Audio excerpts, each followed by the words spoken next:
गेल्या अनेक दिवसापासून रील्सवर एक कमेंट कॉमन येते आहे. हे सगळं आम्हाला कळतं पण वळत नाही. So let's talk about it. सगळं माहिती आहे, काय करायचं ते कळतं, पण ज्या वेळेला करायची वेळ येते त्यावेळेला होत नाही.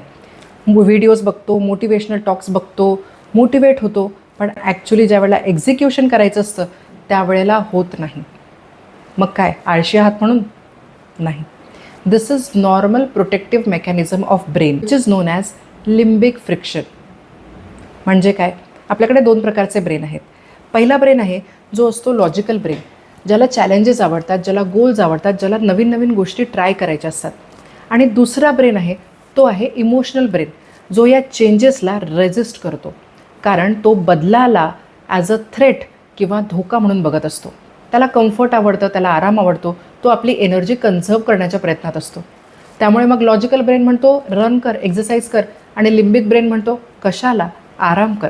म्हणजे काय, गाडी तर चालवायची आहे, गाडीमध्ये पेट्रोल टाकलं आहे, गाडी स्टार्ट केली आहे, गिअर टाकला, पण हँडब्रेक जो आहे, हा हँडब्रेक लिम्बिक फ्रिक्शन आपल्याला काढू देत नाही आणि आपली गाडी कधी पुढे जातच नाही.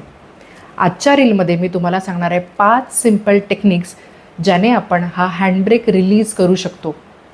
त्यामुळे वही घ्या, पेन घ्या आणि लिहून घ्या. हे सर्वायवल मेकॅनिझम होतं ज्यावेळेला खरोखर आपल्या जीवाला धोका होता, पण आता तो धोका गेला आहे आणि जेही बदल आपण करणार आहोत ते बदल आपण आपल्या हेल्थसाठी किंवा आपले गोल अचीव करण्यासाठी करणार आहोत.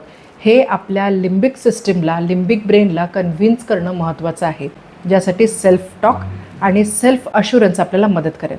म्हणजे काय, वही पेन घ्या आणि त्यावर लिहून काढा, हा जो बदल मी करणार आहे तो माझ्यासाठी फायदेशीर बदल आहे. सुरुवातीला मला अनकम्फर्टेबल वाटेल, पण यात कुठलाही धोका नाही. आणि रिपीटेडली ज्या वेळेला हे आपण आपल्या ब्रेनला सांगत जाऊ त्यावेळेला लिम्बिक फ्रिक्शन हळूहळू आपोआप कमी होत जाईल. नंबर 2, अशा व्यक्तींच्या सोबत राहा जे लोक रेग्युलर बेसिसवर लिम्बिक फ्रिक्शन ओव्हरकम करत असतात. प्रत्येकजण लिम्बिक फ्रिक्शन फेस करत असतो, पण जे लोक डिसिप्लिन्ड असतात ते हळूहळू या फ्रिक्शनला ओव्हरकम करायला शिकतात. जर पुस्तक लिहायचं आहे तर ज्यांनी पुस्तक लिहिलं आहे अशा व्यक्तीच्या सोबत राहा. आपल्याला जर एक्सरसाइज सुरू करायची आहे, जे लोक रेग्युलर एक्सरसाइज करतात अशा ग्रुपमध्ये जॉईन व्हा. हे लोक तुम्हाला सबकॉन्शियसली लिम्बिक फ्रिक्शन ओव्हरकम करण्याचे अनेक कारणं देतील. नंबर 3, टास्क सिम्प्लिफाय करा, ब्रेकडाऊन करा, स्मॉल स्टेप्स घ्या. बदल इतका छोटा असावा की ब्रेनला तो धोका वाटू नये किंवा त्याच्यावर कष्ट करावे लागतात असं वाटू नये. स्मॉल स्टेप्स ज्यावेळेला हॅबिट्समध्ये कन्वर्ट होतील त्यावेळेला आपण हळूहळू प्रोग्रेस करू शकतो. मग वॉक करायचं आहे तर 5 मिनटं करा, खाण्यात चेंज करायचं आहे तर फक्त सॅलड ॲड करा. त्याची सवय झाली की मग आपण पुढच्या चेंजवर जाऊ शकतो. जेवढा टास्क छोटा तेवढं लिम्बिक फ्रिक्शन कमी राहणार. Number 4, say yes to challenges. छोटे छोटे चॅलेंजेस घेत राहा.